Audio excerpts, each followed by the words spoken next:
His holy name.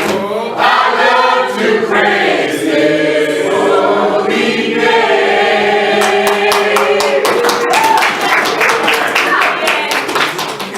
Please have a seat. Come on, kid. All right, church. Let's go to John chapter 19. Yeah, bro. If you are visiting this morning, we have been going through the book of John. And so we are at chapter 19. Every Sunday we've been doing the next chapter in line. Amen. And so the title of my lesson comes from actually John 13, verse 34 and 35, where Jesus gives us a new command. A new command to love one another. And he says, as I have loved you, so you must love one another. So the title of my lesson this morning is, As I Have Loved You. And the difference between this new command and the command that was given back in Deuteronomy is that Jesus came and showed us how to love. And therefore he says, as I have loved you, therefore go and love others.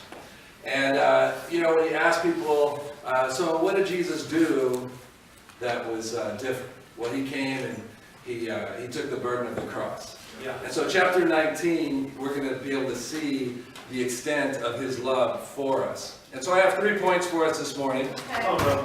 And the first point comes from verse 1 through 18. So read with me here. Starting in verse 1. It says, Then Pilate took Jesus and had him flogged. The soldiers twisted together a crown of thorns and put it on his head. They clothed him in a purple robe and went up to him again and again, saying, Hail, King of the Jews! And they slapped him in the face.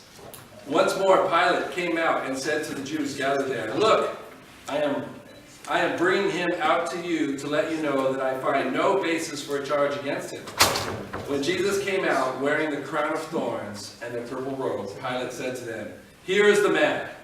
As soon as the chief priests and their officials saw him, they shouted, Crucify! Crucify! But Pilate answered, You take him and crucify him. As for me, I find no basis for a charge against him. The Jewish leaders insisted, We have a law, and according to that law, he must die, because he claimed to be the Son of God. When Pilate heard this, he was even more afraid. And he went back inside the palace. Where do you come from? He asked Jesus. But Jesus gave him no answer. Do you refuse to speak to me? Pilate said. Don't you realize I have the power either to free you or to crucify you? Jesus answered, You would have no power over me if it were not given to you from above. Therefore, the one who handed me over to you is guilty of a greater sin. From then on, Pilate tried to set Jesus free. But the Jewish leaders kept shouting, If you let this man go, you are no friend of Caesar. Anyone who claims to be a king opposes Caesar. When Pilate heard this, he brought Jesus out and sat down on the judge's seat at a place known as the stone pavement, which in Aramaic is Gabbatha. It was the day of preparation of the Passover. It was about noon. Here is your king, Pilate said to the Jews. But they shouted, Take him away, crucify him. Shall I crucify your king? Pilate asked. We have no king but Caesar, the chief priests answered. Finally, Pilate handed him over to be crucified. So the soldiers took charge of Jesus. Carrying his own cross, he went out to the place of skull, which in Aramaic is called Golgotha. There they crucified him, and with him 2 others, one on each side of Jesus in the middle. So here you see the darkness of the sin of man. Come on. Where Jesus, pure and holy, lets himself be arrested. He doesn't fight, he doesn't resist, and he allows himself to be crucified. And so, in verse 11 here, you see an interesting conversation that he has with Pilate. Pilate says, Don't you realize I have the power to set you free? Jesus answered, You would have no power over me if it were not given to you from above. Therefore, the one who handed me over to you is guilty of a greater sin. My first point is guilty of a greater sin. So, when we study the Bible, and we look at the basic principles of Christianity, we teach that there really is no difference in the sin that we have in our lives. That every sin can separate us from the love of God. That we all fall short of the glory of God because of the sin in our lives. But here Jesus makes it clear that these people are guilty of a greater sin. Turn with me over to Luke chapter 12. We're going to examine this a little bit. In Luke chapter 12, starting in verse 47, Jesus says, "The servant who knows the master's will and does not get ready or does not do what the master wants will be beaten with many blows. But the one who does not know and does the things deserving punishment will be beaten with few blows. From everyone who has been given much, much will be demanded. And from the one who has been entrusted with much, much more will be asked." So here you see that there is a difference. So Pilate, he doesn't know the law. Caiaphas, he knows the law. Judas, he walked with Jesus for 3 years. And the law that sums everything out is love. And so, as we look at the extent of the love that God and Jesus has for us, the way he poured himself out for us, we got to look at ourselves. Are we guilty of a greater sin? Look over in Hebrews chapter 10. When we knowingly know that we should love, but we hold it back, we are guilty of the greater sin. In Hebrews chapter 10, verse 26, it says, "If we deliberately keep on sinning after we've received the knowledge of the truth, no sacrifice for sins is left, but only a fearful expectation of judgment and of raging fire that will consume the enemies of God. Anyone who rejected the law of Moses died without mercy on the testimony of 2 or 3 witnesses. How much more severely do you think someone deserves to be punished who has trampled the Son of God underfoot, who has treated as an unholy thing the blood of the covenant that sanctified them, and who has insulted the Spirit of grace?" Wow, this is pretty serious. If we know the good we ought to do, and yet we deliberately sin, then there's no sacrifice for sins left.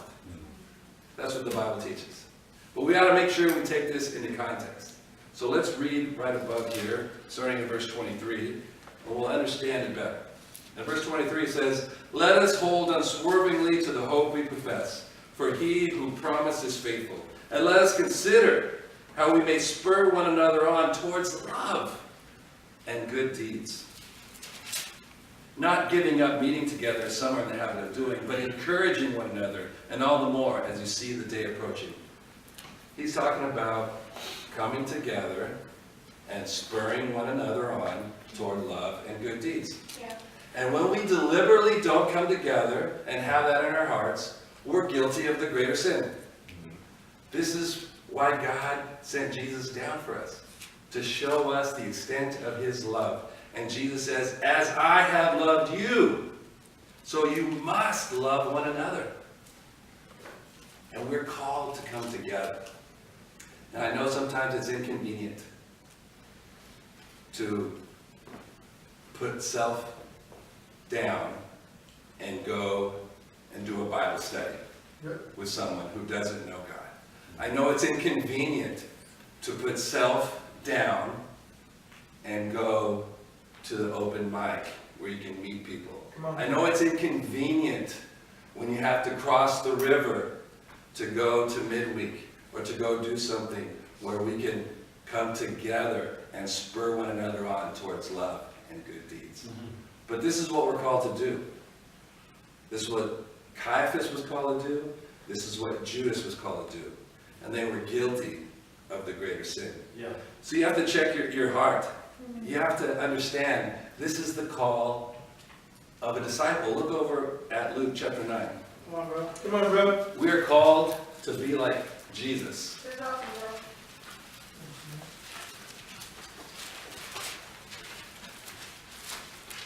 As we read that after Pilate sent Jesus away to be crucified, he carried his own cross.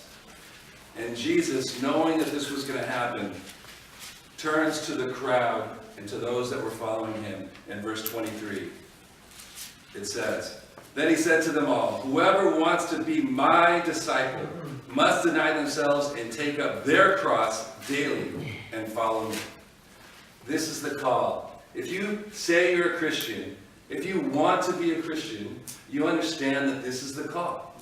It is a daily denial of self and carrying your cross just like Jesus. And so you gotta check yourself. You gotta understand where you're at. What you need to deny yourself of so that you can come together. That should be a daily thought in your mind. What can I do today to spur one another on towards love and good deeds? That's what it says right here, daily. Carrying your cross daily. Are you guys with me? Yes. Okay. I just want to make sure. It's pretty silent in here. Convicted, bro. It says here in verse 24, for whoever wants to save their life will lose it, but whoever loses their life for me will save it. What good is it for someone to gain the whole world and yet lose or forfeit their very self? Whoever is ashamed of me and my words, the Son of Man will be ashamed of them when he comes in his glory and the glory of the Father and of the holy angels. When I think about that part there in verse 26, whoever is ashamed. You know, when you're in a group of Christians or religious people, you're not ashamed to talk about Jesus because, you know, you're with other Jesus people. But that's not what he's talking about here. You're going to be tempted to feel ashamed when you're around people that aren't Jesus people and to bring up Jesus. He's saying that is the time you need to do it. That is the time to deny self. That is the time when you bring the cross. Because without the cross, there's no salvation. And he's saying, look, take my cross of salvation and take it with you every day wherever you go and bring it to people that don't have it. This is what we've got to do. This is what I'm calling you to do. Do not be guilty of the greater sin. You know what God is calling you to do. Have you been doing it? Or are you just about self? Who are you studying the Bible with? Who are you bringing to church? Is there anyone even on the radar? Is anyone even avoiding you because you're calling them so much? Anybody? You got to understand, this is the call. And if you're not doing it, you are guilty of the greater sin. And I'm calling you to examine your life and to repent. Amen? Yeah. Amen. Let's go back to John chapter 19. What's up, bro?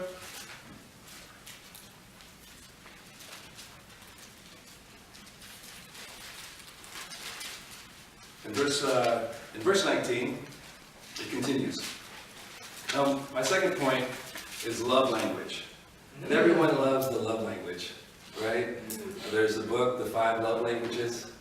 And so here we're gonna examine the love language of Jesus. In verse 19, Pilate had a notice prepared and fastened to the cross. It read, Jesus of Nazareth, the King of the Jews. Many of the Jews read this sign, for the place where Jesus was crucified was near the city, and the sign was written in Aramaic, Latin, and Greek. The chief priests and the Jews protested to Pilate, do not write the King of the Jews, but that this man claimed to be the King of the Jews. Pilate answered, what I have written, I have written. When the soldiers crucified Jesus, they took his clothes, divided them into 4 shares, one for each of them. With the undergarments remaining, the garment was seamless, woven in one piece from top to bottom. Let's not tear it, he said to one another. Let's decide by lot who will get it. This happened that the scriptures might be fulfilled that said, they divided my clothes among them and cast lots for my garment. So this is what the soldiers did. Near the cross of Jesus stood his mother's sister, Mary, the wife of Clopas, and Mary Magdalene. When Jesus saw his mother there and the disciple whom he loved standing nearby, he said to her, Woman, here is your son, and to the disciple, here is your mother. From that time on, this disciple took her into his home. Later, knowing that everything had now been finished, and so that the scripture would be fulfilled, Jesus said, I am thirsty. A jar of wine vinegar was there, so they soaked a sponge in it, put the sponge on a stalk of the hyssop plant, and lifted it to Jesus' lips. When he had received the drink, Jesus said, it is finished. With that, he bowed his head and gave up his spirit. So here, John records 3 phrases that Jesus said while he was up on the cross in extreme distress. But the Gospels record a total of 7. So I want us to examine all 7 phrases and to see his love language. Amen? Let's go to Matthew chapter 27. Come on, bro.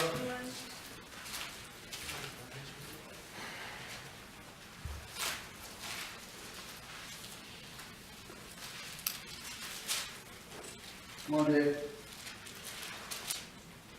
In verse 46 of Matthew 27, Jesus cries out, Eli, Eli, lema sabachthani, which means, my God, why have you forsaken me? So here Jesus is on the cross, and he cries out to God, why have you forsaken me? And that why is very important. He did it because he loves you. Sometimes we think that God doesn't love us. But Jesus dying on the cross has got to inspire you, has got to wake you up, that God is thinking about you. He does think you're worth it. He let his son die. And so here, why have you forsaken me, actually comes from Psalm chapter 22. Let's go see what Jesus is pointing at. Okay.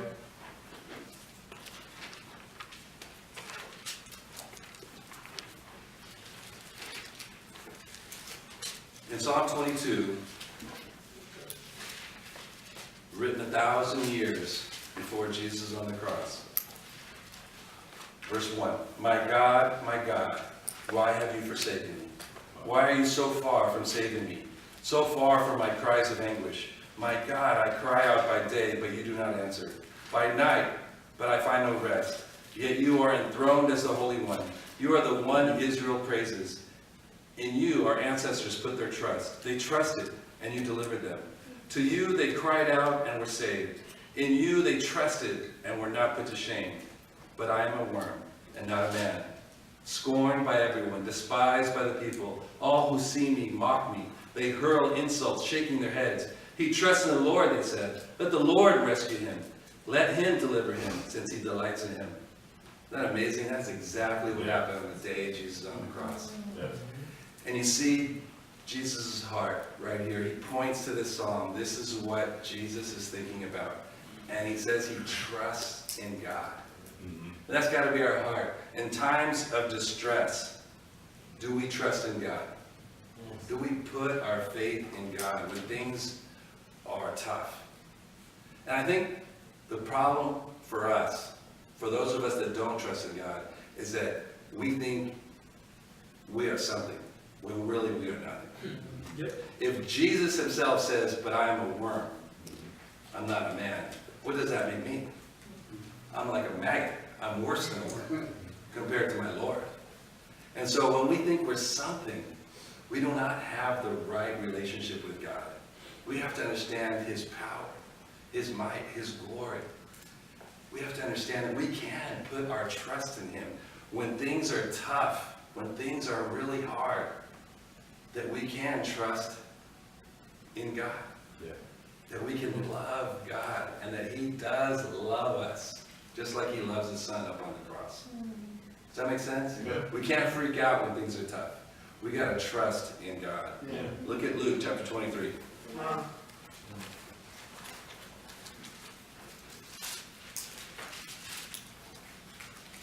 In Luke 23, verse 34, Jesus said, Father, forgive them, for they do not know what they are doing. They beat him. They're hurling insults at him. There was a thief on one side and the other hurling insults at him. The guards are gambling for his clothes, and he says, Father, forgive them. That's got to be our heart. Whenever distress comes. I mean, Jesus is in extreme distress here. He's got big old nails in his wrist and in his feet. He's in extreme distress, and yet his heart is to say, forgive them. Is that your heart? When someone wrongs you, when someone doesn't pay you what they owe you, when someone cuts you off when you're driving, is that your heart? Forgive them, because they don't understand what they're doing. When someone sins against you, when your husband, when your wife sins against you, is that your heart? They don't know what they're doing right now. Forgive them. Or are you wanting to react and get justice? Because that wasn't Jesus. And so you see how much he loves. And he's calling us to love. As I have loved, so you got to be quick to forgive. You got to check your heart. Look at Jesus' love language and imitate. Verse 43. Jesus answered him, "Truly I tell you, today you will be with me in paradise." He's in pain. I'd be just thinking about myself. Here's this thief next to me. I want to hear from him. Get away from me. That's not Jesus, though. He's like, today you'll be in paradise. You know, sometimes we use the distress in our own lives to make excuses why we don't help our neighbor. Yeah. Jesus made no excuse. He's about his purpose. To the very end, he's saving souls. That's got to be our heart. We cannot allow the distress in our lives to keep us from our purpose, to help other people. That's got to be our heart. This was the love that Jesus showed us. We got to love the same way. Come on, bro. Come on. Verse 46. Jesus called out with a loud voice, "Father, into your hands I commit my spirit." Imagine that. He's on the cross and he's able to yell it out. I think he yelled it out because he's pointing to Psalm 31. Let's look at Psalm 31. Come on, bro. Let's go.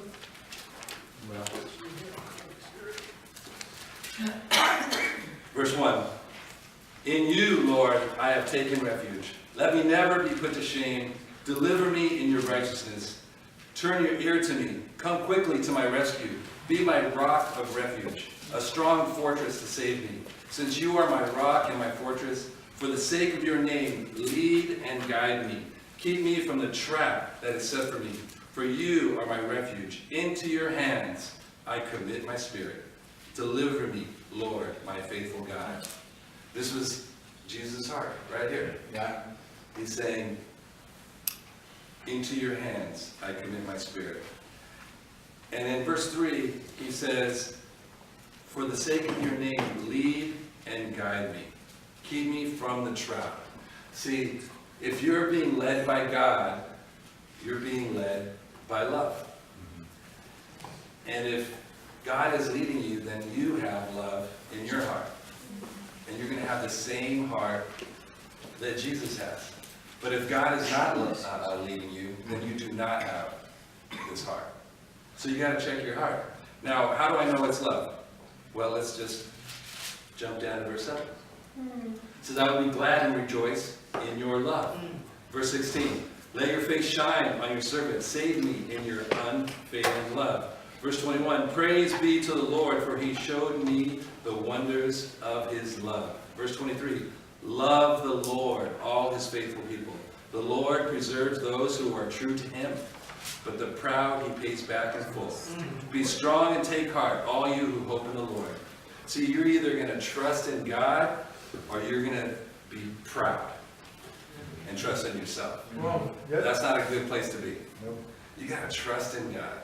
You got to be led by the love of God, and so that you can love other people. And you got to check your heart, because these are the things that Jesus said on the cross.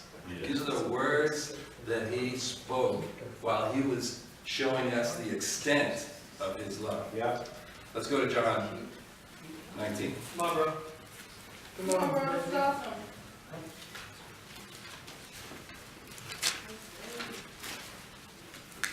Verse 26. Woman, here is your son. And to the disciple, here is your mother. I mean, on the cross, in agony, when it was least convenient, he took care of his mom. He took care of the brother. And that's got to be our heart, that we take care of each other. When it's least convenient. Sometimes it's not convenient to get together, to love each other. But that's got to be our heart. We cannot make excuses of why we don't take care of each other. This is what Jesus did on the cross. It's an example of the love that we need to have. As I have loved, so you must love. Are you guys with me? Yes, sir. Okay, because I really believe that's something that's been dipping.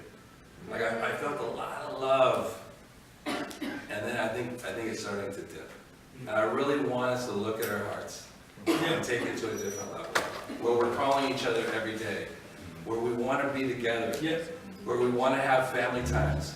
I know Natalie was like, I miss our family times. I said, okay, you're in charge of family times. So she's super excited to be planning family times. So we can come together, we can eat some popcorn, watch a movie, just hang out, you know? Because family needs to be together. We need to take care of each other, because the world beats us down.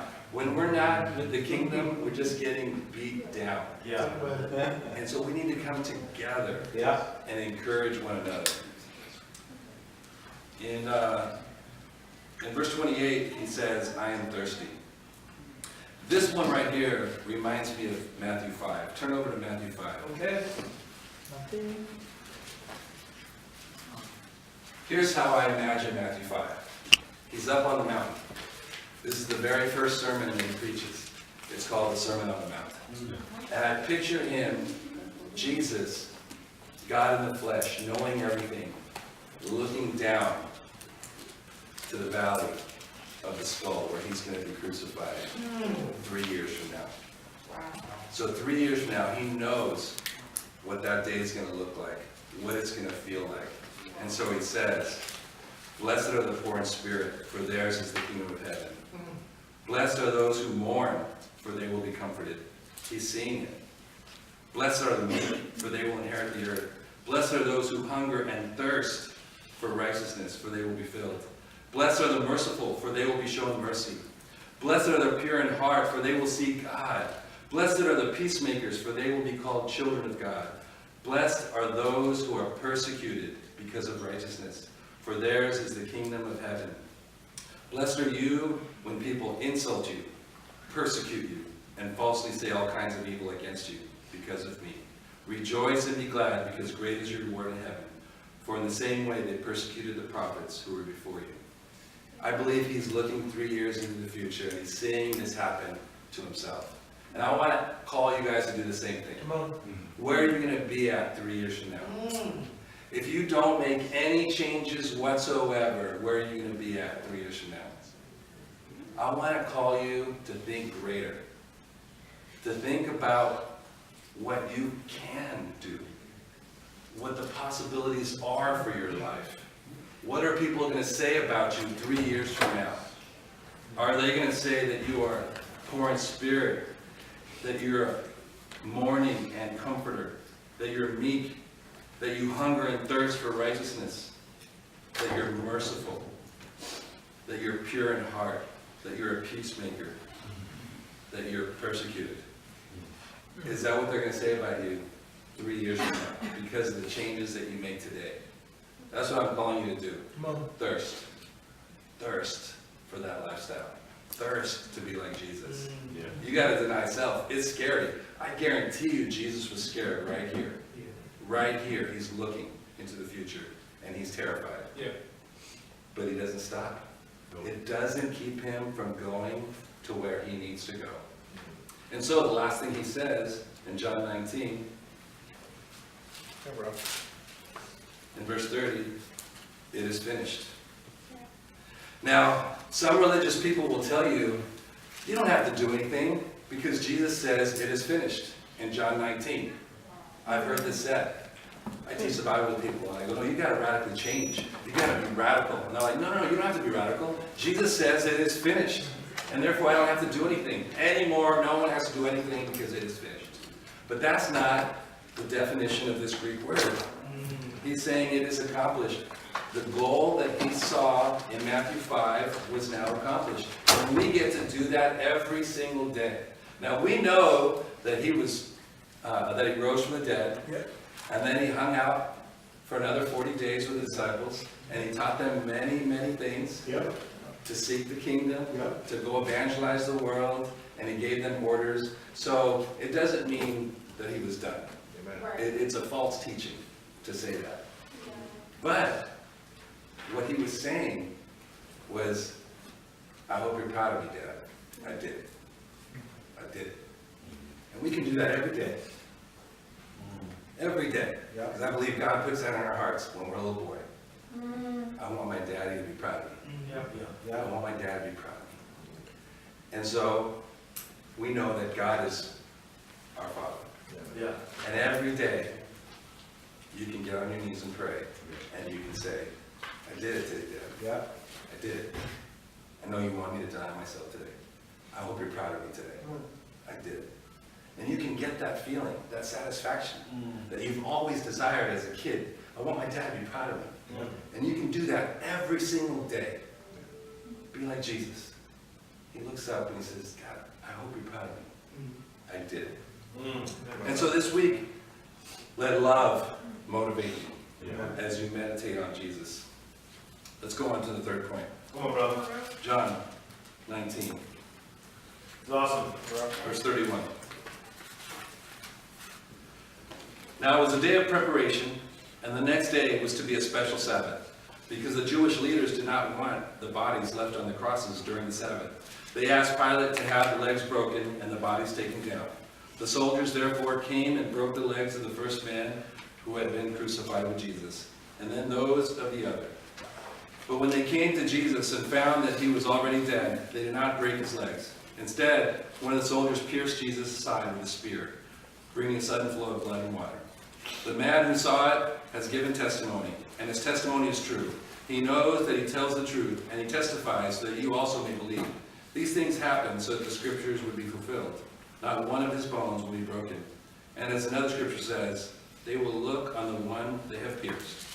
Later, Joseph of Arimathea asked Pilate for the body of Jesus. Now Joseph was a disciple of Jesus, but secretly, because he feared the Jewish leaders. With Pilate's permission, he came and took the body away. He was accompanied by Nicodemus, the man who earlier had visited Jesus at night. Nicodemus brought a mixture of myrrh and aloes, about 75 pounds. Taking Jesus' body, the two of them wrapped it with the spices and strips of linen. This was in accordance with the Jewish burial customs. At the place where Jesus was crucified, there was a garden, and in the garden a new tomb, in which no one had ever been laid.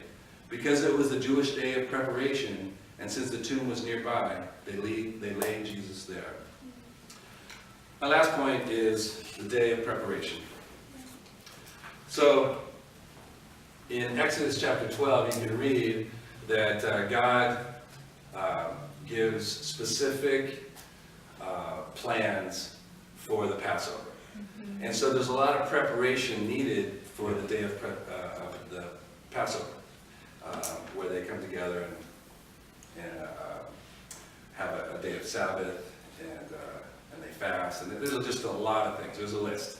And so I was thinking about preparation. Now for us, we're not bound by the Old Testament. We now have Jesus, who is our Passover. Yeah. But there still needs to be preparation. Yeah. And so I was thinking about different things that we prepare for, things that are important. I was thinking about, having a baby. You gotta prepare. Mom, Daddy. So I know Scott and Anna went out and they were shopping for the last few months, or even longer, for baby stuff, right? And they had to kick out some of the roommates so they can have a baby room. Right? No, we took care of it. We took care of it. We're simping out. So you said by the Holy Spirit. But they needed to prepare. You got to be ready for the baby, right? You got the colors. We're still not, but But you're way more prepared than you were. yes, we Right? I was thinking about weddings. There's a wedding coming up, and there's preparation. You got to get the invitations out. You got to know how many people are coming, the food, the colors, the dress. I mean, oh my gosh, the list just goes on and on and on. Preparation. You need to prepare. Yeah. Look with me over to Matthew chapter 24.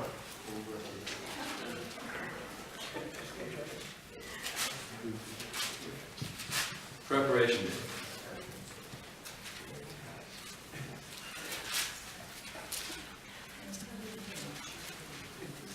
For us, the preparation day is really being ready for the return of Jesus. Yes. That's what we got to be prepared for. Come on, bro. Verse 36. But about that day or hour, no one knows. It's not like having a baby where you can plan it out 9 months, right? No one knows. Not even the angels in heaven, nor the Son, but only the Father. As it was in the days of Noah, so will it be at the coming of the Son of Man. For in the days of the flood, people were eating and drinking, marrying and giving in marriage, up to the day Noah entered the ark. So people were planning marriages, weddings. There was a lot of planning going on. Yeah. Verse 39. Come And they knew nothing about what would happen until the flood came and took them all away. Yeah. That is how it will be at the coming of the Son of Man. 2 men will be in the field, one will be taken and the other left. 2 women will be grinding with a hand mill, one will be taken, the other left. Therefore keep watch, because you not know on what day your Lord will come. But understand this, if the owner of the house had known at what time of the night the thief was coming, he would have kept watch and would not have let his house be broken into. So you must be ready, because the Son of Man will come in an hour when you do not expect him. He's going to come like a thief in the night. I'm sure you've heard that before, right? Yep. So we got to be prepared. Yeah. Okay, so what do we need to do? Let's look over in 2 Peter chapter 3. I want you all to be prepared. 2 Peter chapter 3.